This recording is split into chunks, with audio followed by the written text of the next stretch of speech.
We did speak about There we go. Yeah, you can see Los Colinas and Irving now, but you're about to see us again. we did speak about Okay. the Republican candidates.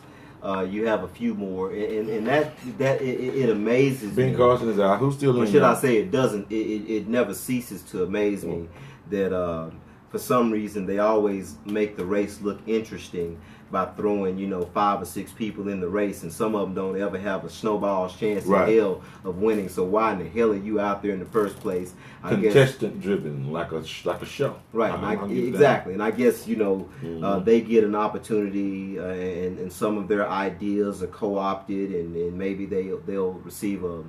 But look at Donald Trump for a minute. If we just examine him, and we don't want to give him too much prop than what he's already getting, but it's no different than Arnold Schwarzenegger. It's no different than when you look at Ronald Reagan, who was an actor. You saw them kind of set a premise. You want a talking head that is familiar with television. Here's a guy that's comfortable with television. He's comfortable with the prompter. He's comfortable with speaking impromptu. So when he's standing up there on that stage with his arrogance and using his bravado, he controls it.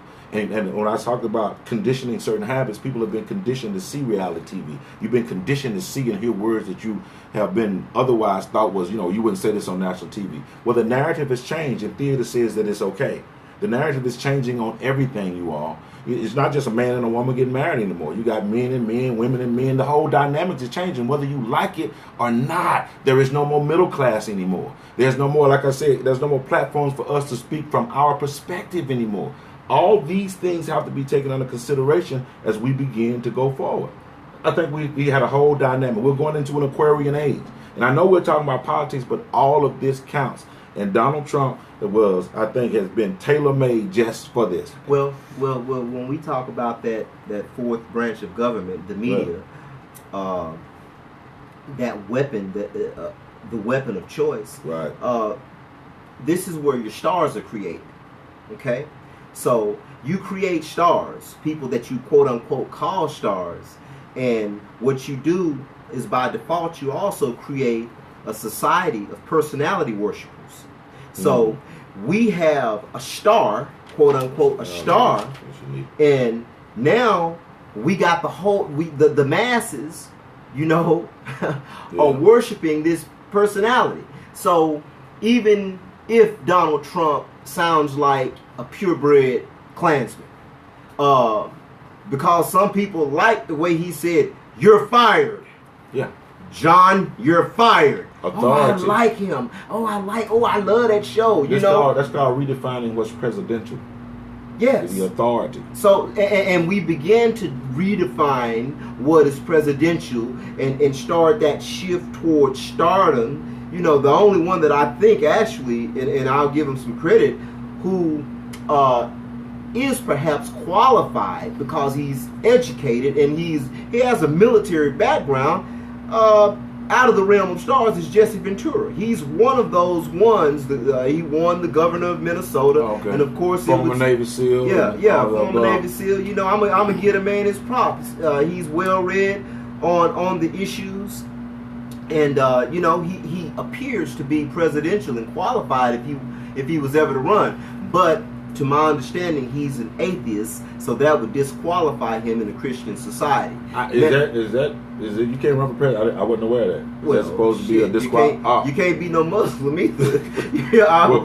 Ben Carson said that. I forgot what he said about that. If you're a Muslim, you shouldn't be able to something. You remember what he said that? Well, Barack Obama, they were trying to basically say, well, he's a Muslim. Well, they was not only that. They were saying it was Donald Trump who was saying he wasn't even in, from this. He wasn't a citizen. Right. And the same thing has been, I think he said about Ted Cruz, the other young man. Rubio and Cruz. All you got to do is throw the title. It can be, and all you got now, you got to defend it. It's all that is a part of the hustle. It's part of the game.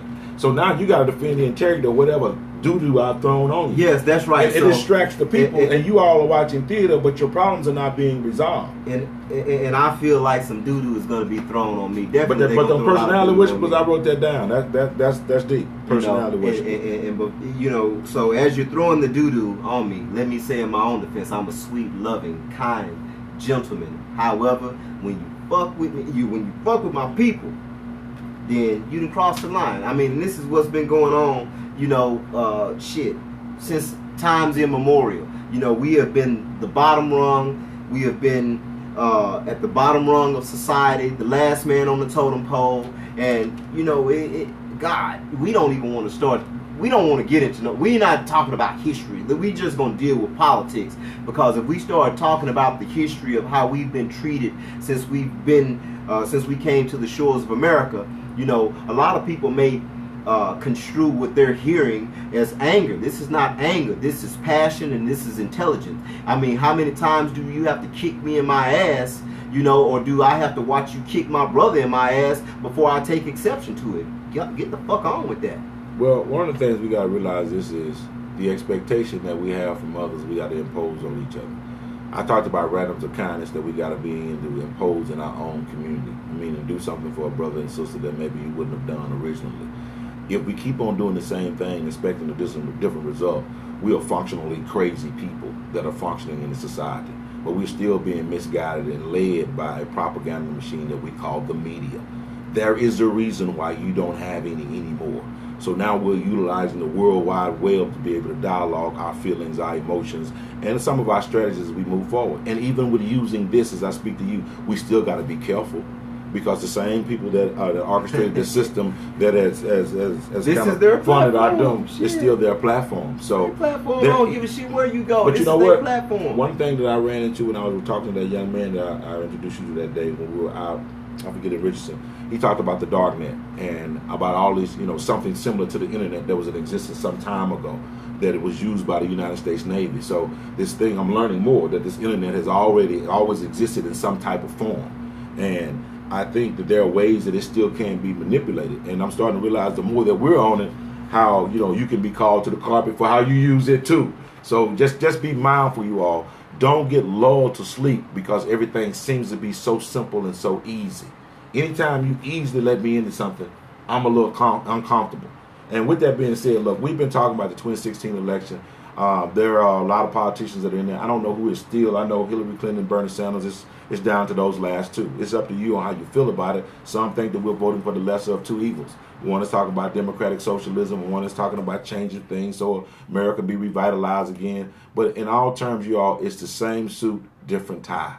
And at the end of the day, they prevaricate and they lie. And when you start talking about the Republicans, the only thing they really talked about was Donald Trump, and everybody else has been talked about in default, as a byproduct of Donald Trump. So they're already manipulated. I said to Unseen that there was something I read that someone sent me that said, I don't know if it was the Bilderberger family or whatever family or some group, someone sent me on Facebook that said, and ever since the presidency has existed, these people have projected who was going to be the president, and they have not failed up to this day, including President Barack Obama.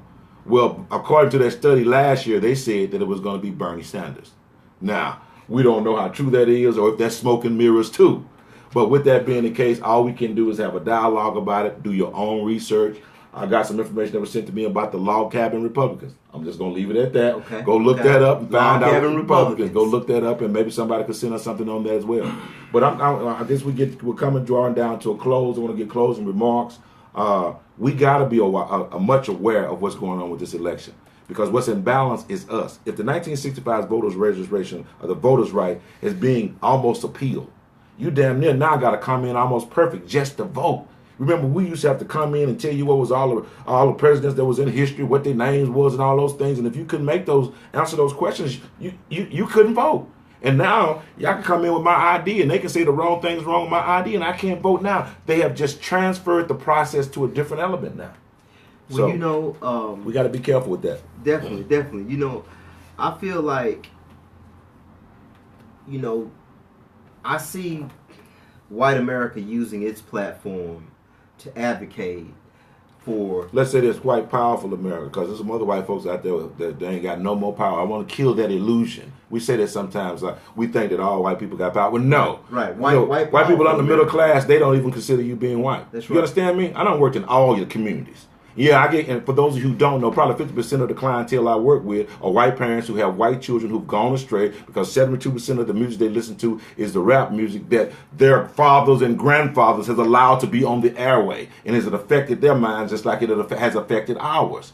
And they tend to listen more to what we say, but until they get in positions of power, and then they get curtailed and told to do the right thing, like the hippies did. The hippies had you believing they was down with you. The liberalism was the word, man. We got you, my brother. And as soon as they got in office, they cut their hair, they started smoking their weed and told you, brother, you can't come in there with that. Well, you know, on the flip side, what I was going to say is that I see that there are certain people out there, you know, that are really, there's an element out there that is really advocating for Donald Trump. There's a tremendous surge from within the Patriot movement that is pushing for his election. Now you see the Klan coming out and endorsing him. No, I didn't see that. Oh, I heard them talking about David Duke. David Duke, who has separated himself from the Klan, but he's a white national. Now, let's give Shaq his proper. Shaq, did he not go? Or I forgot what happened because he was down there one time when he refused to play at some campus when David Duke was there. Yes, when he was down there at LSU. Yeah. You know, and I see him getting a lot of support for certain communities. So my thing is, listen, I want to advocate for the exact opposite. I know. See, you know, people like to base things on numbers, but I'm gonna base what I feel on energy. You know, because I was given that by the Creator. So I know that Donald Trump is America's worst nightmare. This man is he is gonna run this nation just like the Roman Empire overextended when they thought that they could, you know, go out and put their hand on everything and run everybody's business. This man said, he talked about bombing the shit out of somebody. Who's that? Donald Trump. He said we're gonna bomb the hell out of him. He just came straight out and said he's gonna bomb somebody. That's not diplomatic language. You cannot do that as a presidential candidate. Have you heard someone say? Because basically, if you say I'm gonna bomb the shit out of them, all they need to do is hear that. Now you got all of those people saying, "Hey, did you hear what he said?" So they loking up. In hood terms, they loking up, getting ready for this shit. And you can't. You gotta have money. You know, you got to have money to be able to expand your empire. And so I see him as a hater of black people, thinking that he can run and put his hands on Africa. Now, this is all speculation, so you're going to be able to come back and say I was either right or wrong. They're already there now. Well, of course. But see, but what's going on is you got the Chinese who are in Africa, but they're in Africa more so than we are in Africa. Talking black people? Yeah, no. America. Oh. The Chinese are in Africa. They are really, but they have partnerships in Africa. So what Donald Trump is looking at is he's like, okay, they going in here. Well, shit, we got to go in there and we got to beat them before they get all of the pie. And he's going to try to extend this American empire into Africa, and that is going to be the end. Well, he can't have as many bankruptcies with the country as he did in his own personal life. So we need to take a look at that. And the fact that, you know, he continues to have this issue with the issues of taxes in reference to his personal taxes. That's what it's really all about, because that'll determine whether he's been lying or not. He's built the fact that he is a great businessman. But if we come out and find out you said you worth 10 or 15 billion and you only got like 1.2, then, you know, that may have people look at you a little bit differently. Well, you know, I just saw something the other day. Some guys had released it on him, and it was like an hour and something long. And they said whatever he is saying that his wealth is, right, he probably has half of. He has a quarter of that. So you got to ask yourself the question: is he going to tell the American public that lie? Is he going to lie to them about how much money we have when he gets in that position? Shit, damn right. And lying is the American way. And how some people have said, well, they're going to put him in a position so that he can defunct the Republican Party. So, because in reality, he's always supported the Clintons anyway, and that this is just a hustle in front of us. Look, I could see this as being any kind of game. You understand what I'm saying to you all? Believe me, they play this theater game hard. We just actors. They write the script. And we just got to be consciously aware of what is happening to us and do more due diligence to communicate with each other. We don't have to agree, but we definitely need to communicate. And our own base and structure is based off our organization, our churches. You can tell what we have that they consider valuable because when it's time for them to run for an office, they go to those places. They go to the Deltas, they go to the AKAs, they go to all the different groups that we have that are Panhandle councils that have always been together, churches and different functions like that. But that's when they come to us, that's when we should have a unified agenda to be able to say, no. If you come to us, we all agree that we have to have this addressed first. We never do that. They'll come to the preachers and they go to church and get one thing. They can go to our civic organizations and get one thing. They can go to these other independent groups and get other things. Look, we all want black people at the end of the day. But see, what they going to do and what they've mastered is being able to take that bucket of chicken and that big biscuit and that bowl of beans, and they going to give it to the pastor first, and he going to eat his shit and get full. So he gonna walk right into the church with their agenda, and put that out there and say that this is what's in the best interest of the people because he has credibility with the people. Before we go, man, let's touch on Bernie Mac. It's Bernie Sanders, okay. Is that what I call him, Bernie Mac? I just called him Bernie Mac. Okay. That's fresh off the presses, Bernie Mac.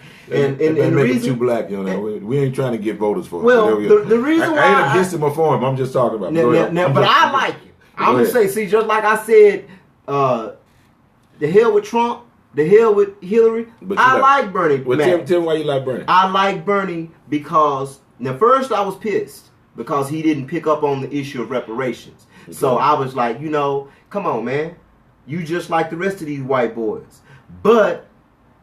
What I see is a genuineness and sincerity coming from this man, and he is addressing these racial issues head on. And when you ask him a question about race, when you ask him a question about poverty or police brutality, he ain't sidestepping this shit. This man is like stepping up to and he's giving sincere answers, and he ain't giving rehearsed shit. So you dancing around the question, giving us direct answers. He giving direct, off the cuff answers. Just like we speaking off the cuff right now. This man is saying what's in his heart and what's on his mind. This is what I mean. I'm not seeing contrived, robotic answers when these. Right. Okay, well we rehearsed this response. That's why when the girl from Black Lives Matter. Let me calm my ass down. That's why when the girl from Black Lives Matter went out and got in front of him. Oh yes, I saw that. I saw that when she blocked him. How Hillary Clinton, she took Hillary's own words. That was the super predator comment, and she took her own words and used them against her. And Hillary, being a politician and a robot. Somebody who was being groomed by the system, she didn't know how, and a white supremacist, she didn't know how to respond to the girl. So how did she respond to her? Like a white supremacist, like a person who was in a position what did she say? Authority. She basically said, look, bitch, move around. We'll talk about this later. Now, was this we ran one on the show where I heard her talking to the Black Lives Matter in the back. It's different. No, yeah. this and she was basically telling them that y'all trying to change feelings, and she basically saying, if you trying to change feelings, you gonna keep on being treated this way. You better have an agenda. Which I agree with her on that. I agree with her on that as well. Even though it was a sidestep move, right. But she had it had some validity. Right. No, this other situation was the girl walked out and she basically held up a banner with a Hillary Clinton quote on it. Oh, with the quote on it, okay. Basically, and I think it was the one that where she called us super predators. And she asked her, why did you call us super predators? I am not a super predator. I am not a super predator. I am not a predator. And and she could not answer it. She would not humble herself and apologize for that remark. Well, you know what? We need to get that clip, y'all. Yeah. In the future, when we do these, if I identify that, come back later on, take this, and then kind of impose this in. Because the goal, you all, when we're doing this, is so you all can be aware that so we all can learn something. So when I'm in this and we go to talking, I'm learning something at the same time too. So I come prepared to the extent to, I don't want to know everything, but I want to be surprised by something. So I don't want this to be just unprompted. We want to be as close to reality as we can when we engage you. And we're trying to make a change. I don't want to use the word try. We're going to make a change. We're doing it now. We're making a change. So I want to say to all you all who are listening, don't take a lot of stock in a lot of the promises. And if they do, let's continue to have a dialogue and create some form of agenda. Next week when we come, I'll bring the national agenda for black youth and look at what we've done in reference to the Griot Nation. That's over 30 years, and it's compiled information. And at one time, we were studied by Senator J. Rockefeller's National Commission on Children, and we had a 72% retention rate. 72% of our violent youth offenders that we worked with that were incarcerated, once they got out up to 5 years, didn't reoffend. That had never happened in American history. We had the opportunity to go for the United States Congress and talk about those issues to come up with some levels of solution. They spent close to $11 million on the study, and once we finished, there was no money for the program. It was just like, No Child Left Behind. What No Child Left Behind did, it brought in the SRO officers. So that's why you can see young girls getting thrown up out their seat and slammed. They're being paid to do that. The SRO officers have the opportunity to either wear street clothes and act more like a counselor or to act more in a security perspective. They chose security because they see our children still as predators. That's not going to change through any legislation. And because they're afraid of our children. That too. And so they put that uniform on, so that they can project fear or project a sense of superiority and lawfulness and authority over our children. So those are things, you all, that we've got to change. We did with school-based social intervention and all the issues. So we have some tangible solutions at Griot Nation. If we don't, we will refer you to someone else. You can check out our show every Sunday morning. We're on Hot 99.1 in Auburn, New York, and 93.7 WBLK on Sundays from 8 to 9 our time, 8 to 10. But more than anything else, you all, this is a forum for an exchange. We don't have to agree, but we can agree to disagree agreeably as we come with one common goal, which is unity, which means at least we got something that's in common. We always talk about black folks. This next time you say, well, the problem with black folks, look in the mirror and ask, are you the black person they're talking about? I get tired of that. Every time we want to stop this with each other, you all. Every time we get to talk, well, see, the problem with black folks is stop. Are you talking about you? You talking about me? Instead of us talking about the problem is, let's talk about one of the solutions we got to have as black people. Let's just change the narrative. Because if we change the direction, then we'll go in a different direction. That's all I'm saying. And with that, y'all, one more thing. As we deal with the issue of politics, we got to start changing this black on black narrative. We have domestic violence in our community, and our brothers kill each other. I got something from you, brother, last week. I want to thank the brother's name is Stefan. Day before yesterday. And he sent me something that was talking about crime in the black community. And it was a 7-year-old boy who was shot, and he was brain dead, but he ended up, dying at the hospital. It's 4 people in the car, and a 17-year-old boy with some clique come through and fired 10 times in the car. Really? You shot 10 times in the car with a 7-year-old, 6-year-old, 5-year-old, and someone else in the car? See, that's inhuman. And I know there are other dynamics that led to what happened. But these are all the things you got to take under consideration. So he is not the exception, and he is not the rule. We don't know until we go out and do some type of studies for ourselves. We're waiting for someone else to give us that information. So with that being the case, we know that there are issues happening in our community. We know they're poisoning water. We know that Detroit is just about shut down. We know this system is totally almost out of control, you all. That's why police officers can, every 28 hours, put a bullet in someone and get away with it. And we can hear people like Donald Trump say, well, I support the police department. Well, what do you feel about the police brutality? I support the police department. Well, I thought you had to support the citizens and the police department. And you got to differentiate between what's right and what's wrong, but that is not what's happening. Now contrast his answer with Bernie Sanders' answer. What was Bernie's response? Bernie Sanders said that we need to address this police brutality, and when police step outside the law, they need to be dealt with like criminals, to paraphrase what he said.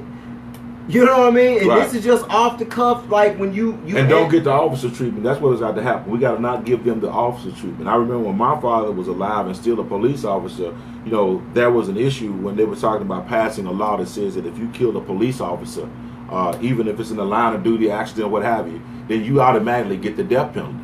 And though my father was an officer, he didn't agree with that, because his point was, my life ain't no more valuable than yours. So you mean to tell me that something can happen out here and an officer accidentally kill my son, and he might end up getting administrative leave and come back to work, but I can come out here and somebody do something to me and then that person is killed? He's saying, you're saying that my life is more valuable than his. And my father said the premise was I'm supposed to protect him. So how's my life going to be more valuable? Most police wouldn't have thought that way.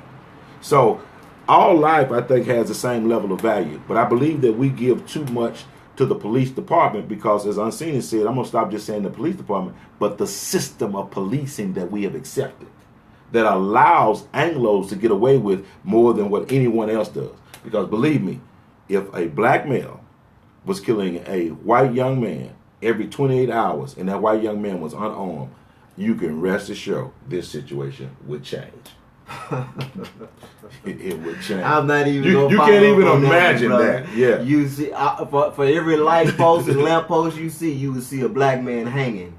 Yeah, because they would retaliate. They would retaliate because they're not going to tolerate that, because they're in a comfortable position. Even though you may be white and feel like you're being mistreated, as long as you see your mama, your daddy, your sister, your brother, your cousin sitting in the Oval Office and controlling everything, you feel a level of comfort more so than I do. You know that we don't have a history for ever attacking you all. So we have to take very serious when we are being attacked by you. So you have to look at when someone else dominates you, the ones who dominate you create a whole different dynamic. And right now, we don't even know what truth is, what freedom is, what's real and what's not real, because someone else is writing our narrative. So look, you all, I guess we need to get, we've been on this for a little while now. Good, man. Shoot, but listen, you all, I want to say this too, in reference to the election.